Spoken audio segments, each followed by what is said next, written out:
You incarcerated yourself. You deliberately put yourself in prison. Maybe you didn't know that you were putting yourself in prison. Yeah.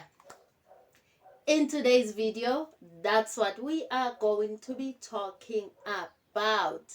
The self-made prison. Some of us have just escaped. Some of us are still trying to find the key so that we can escape. Some of us are still making plans to escape. But some of us are not even aware that we are in a prison. So before going into today's topic, let me greet you all. Let me welcome you all back to Echo. This is how we become real woke. My name is Empress Taloa and I'm so happy to be with you today. All the old viewers, hey my people, how you doing? Hope you're good. Hope you're doing the work. And anyone who is new on this channel, I welcome you. This is our home. We learn, we relearn, we unlearn, so we can ultimately decrease struggle in our lives. Without further ado, let us get into it, guys. What is this prison that I'm talking about? Remember this? Neo. Like everyone else, you were born into bondage. Born into a prison that you cannot smell or taste or touch. A prison for your mind. A prison for your mind. Okay, guys, jokes aside, this is a serious topic, okay? So, we come into this world, we are born through our parents, and depending on the type of parents that we are born from, or the type of family that we are born into, or even the type of community that we grow up in, we develop certain beliefs about life and ourselves. We develop values, life values, and more often than not, the beliefs and the values do not serve us. Now, I know of a story. Before I speak up, you know, guys, I like to speak about the topic and then speak about my own experiences in relation to the topic, and then give tips at the end. That's usually the structure of the videos that I share. So, I know of a scenario of the monkeys. So, this is what happened with the monkeys. He's in a room with a stepladder upon which there was a bunch of bananas. Whenever a monkey went to climb the ladder, the other monkeys in the room were sprayed with cold water. After a while, each time a monkey went for the bananas, the others would attack it to prevent it from doing so. The monkeys learnt to never climb the ladder. But then, one of the monkeys was removed, and a new monkey wearing a raincoat was introduced. Naturally, this monkey went for the bananas, and it was customarily attacked and prevented from doing so by the others. This new monkey learnt not to climb the ladder. So when another monkey was substituted in and made for the bananas, all the others attacked it, including the one in the raincoat, despite the fact that it had never been sprayed with cold water. A third monkey was substituted in, and then a fourth final monkey. And still, whenever a monkey tried to climb the ladder, the others would prevent it from doing so, even though none of them had ever been sprayed with the cold water. When asked why this was, one monkey said, "That's just the way it is."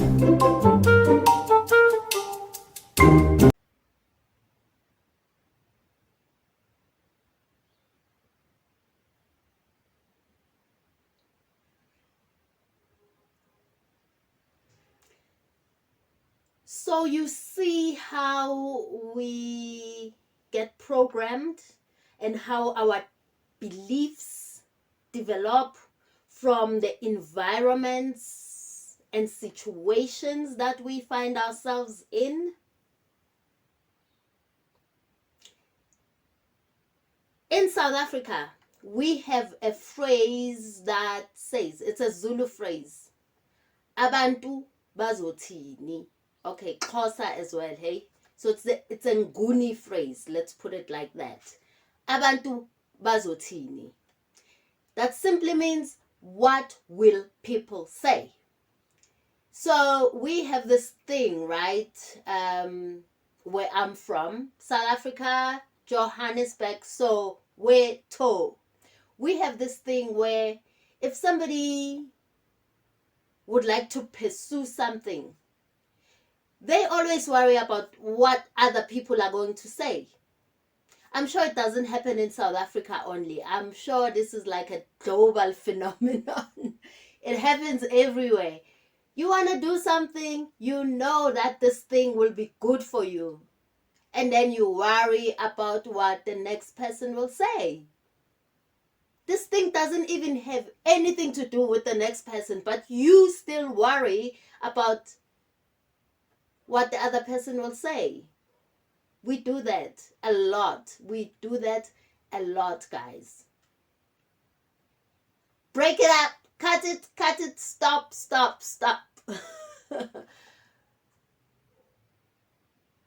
Abantu Bazothini syndrome is very dangerous. It keeps us imprisoned. I mentioned in one of the previous videos, I spoke about Khalil Gibran and his book, The Prophet. In that book, where he talks about fear, he says that fear lies not in the hands of the feared. Essentially, what that means is that what you fear is in your mind. You create the fear, you create the story, you create the narrative about that particular thing, and it evokes fear in you. It's not that that thing is fearful. You project your fear onto it. So when you say, what will people say, you put yourself in a self-made prison, the worst prison ever. And only you can get yourself out of that prison. So in my experience, I wouldn't have gone back to school at age 35 as a mother of 5 if I was worried about what people will say. I do want to read something from my book that I wrote about Abantu Bazothini syndrome. What will people say syndrome? It's dangerous, that syndrome, guys. So let's read.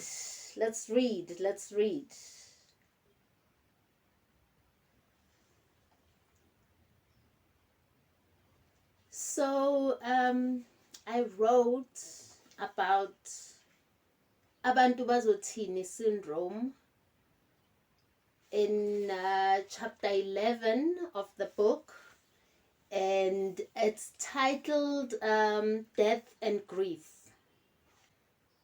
The reason why I speak about the what will people say syndrome in the chapter about grief and death is because so here in this chapter I don't only speak about physical death and how that leads to grief, but I also speak about how we go through grief when we lose something.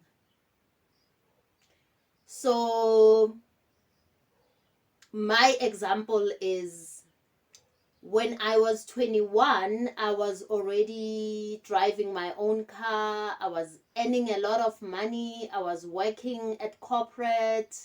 I was the youngest in my department, and I was earning a lot. So I came to a point where I had to be honest with myself, and I took a decision to leave corporate and to venture out on my own. So when I left corporate, I had just signed an offer to purchase a house. I was driving my own car. I had to cancel the offer, and I gave the car back to the bank because I would not be able to afford the monthly installments anymore.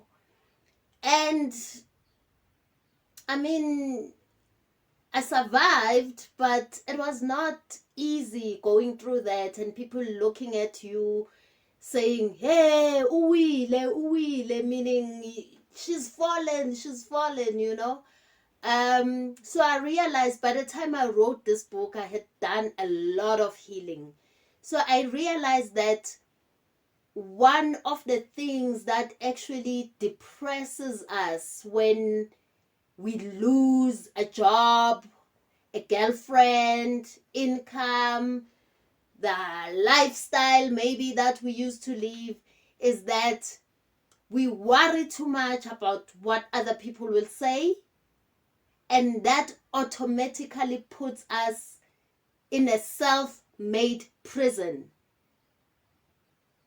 And when we are in that prison, it is not easy to get ourselves out. So I wrote here, when you lose someone or something, you often experience grief. This also happens when a person loses their way of life, especially when one thinks about how other people will look at them and what they will say about them. Their mind makes up all sorts of unfavorable scenarios where people are treating them badly just because their lifestyle has changed, forgetting that they are not the lifestyle. Those expensive clothes and cars do not define who you are. I went through this years ago when I lost my first car because I left a job. But I was fine the moment I decided to ignore the noise from other people. The truth is, I decided to quit the job because I needed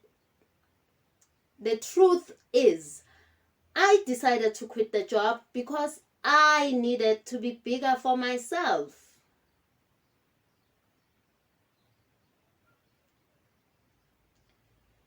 So the reason why I say it's a syndrome, this Abantu Bazothini, or what will people say, is because the dictionary defines a syndrome as a pattern of symptoms that are indicative of some disease.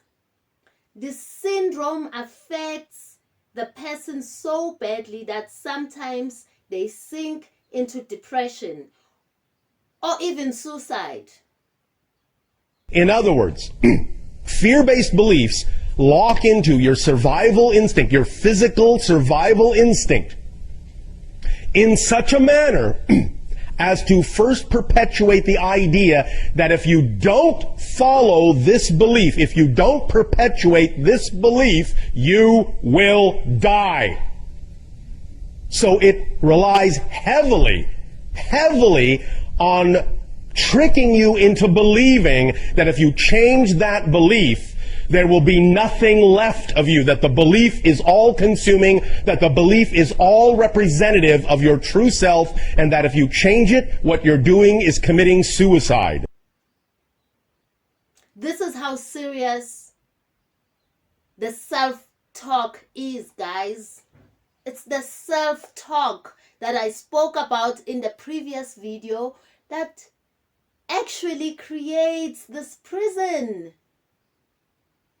Please, get out get out of that prison and burn that building down so that you are not tempted to go back to that prison that you have created yourself.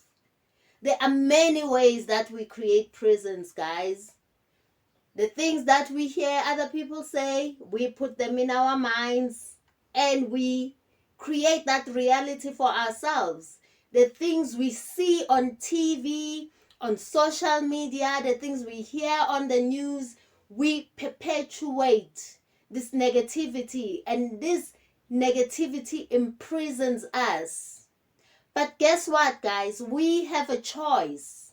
We can choose differently. We can choose to be different. We can choose to respond instead of reacting. We can also choose to turn down the noise from the outside, from the other people. It is so important that we do this for ourselves, guys, because when we don't, we remain stuck. We remain in this prison and we think that we cannot get out. But we can. Go and research the allegory of the cave by Plato. Maybe I will speak about it in the next video, but go and research that because I have it in the book, but I don't want the video to be too long, so I'm not going to read it now. But the allegory of the cave actually proves that our environments create the prison, and we allow it through our beliefs. We allow this prison to exist through our beliefs. We allow this prison to exist through our beliefs. Let's go and chew on that, guys.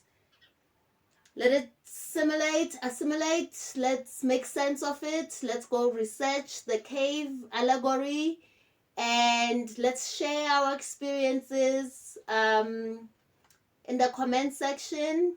And on that note, I'd like to thank you guys for watching until the end. Get the book, guys. Contact me directly if you want a copy of this book. So on that note, guys, see you in the next video. Salute.